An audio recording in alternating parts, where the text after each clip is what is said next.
Ayan po mga kabantay, meron po tayong nilagang okra sa nilagang itlog. Yan po ang ating ulam ngayong umaga. Ngayon po naman tayo mag-aagahan mga kabantay. Dahil nagdamo po tayo ng ating paligid sa ating dinadaanan.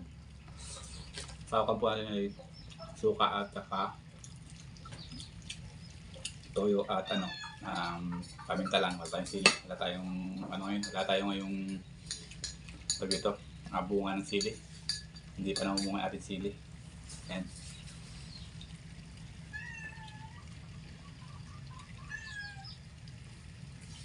Salamat po Lord. Kaya na po. Kaya na po tayo mga kabantay.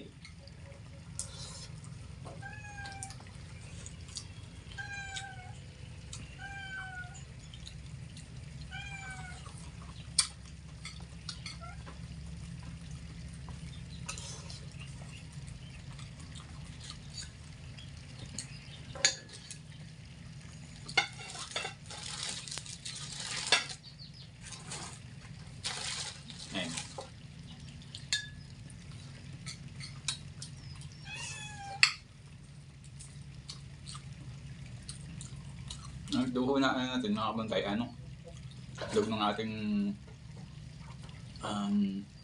ito yung manok na Red Island, di pala siya naglilimlim.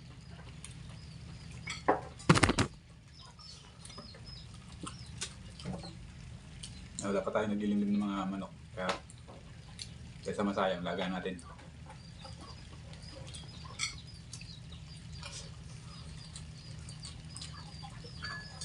Medyo penoy na siya mga kabantay.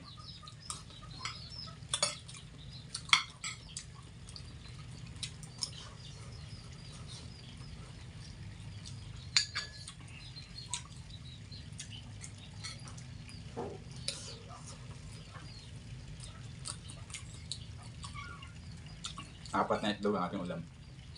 4. Tsaka okra, 5 okra. Naulam natin ngayon.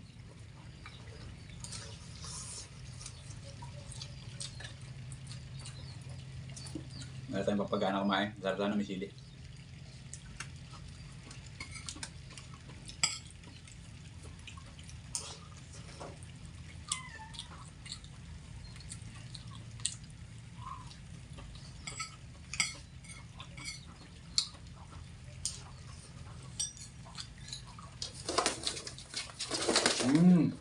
Kakalaglag yan dyan.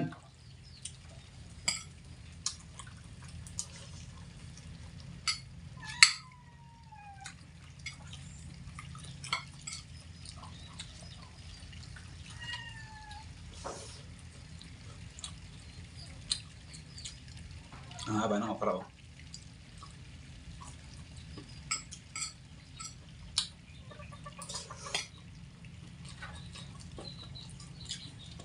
Sulit yung time natin. Ang haba eh. Ngayon di siya maiksi. Kaya pinagkuko ko na. Para may ulam.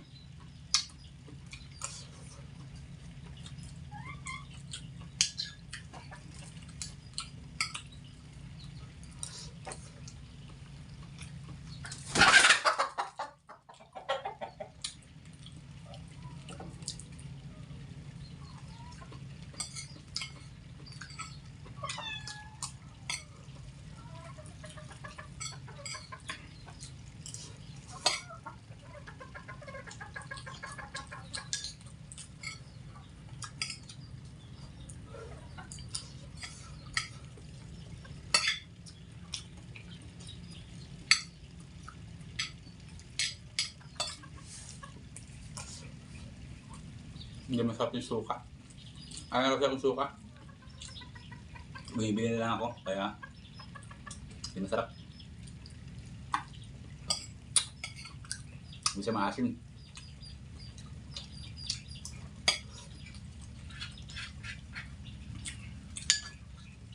Ewan ko, 300 pa to. Mahal. Tapos hindi pa masarap ang suka.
itlog.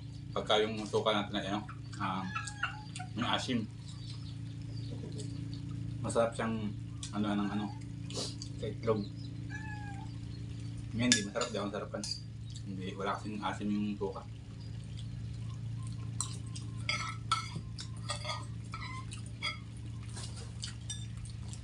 Uy!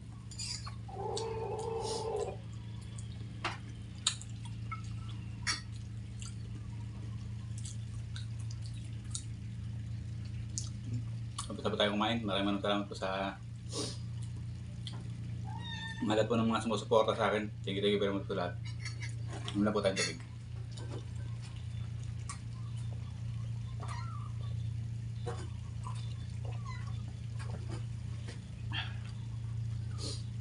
And thank you very much po.